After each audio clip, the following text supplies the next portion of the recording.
मध्ये प्रह्लादेनोदितं पुरा सर्वरक्षाकरं पुण्यं सर्वोपद्रवनाशनं स्वाहा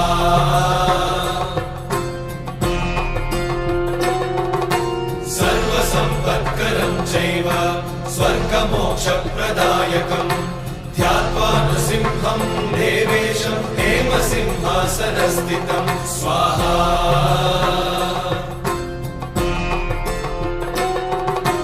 निवृत्तास्यं त्रिनयनं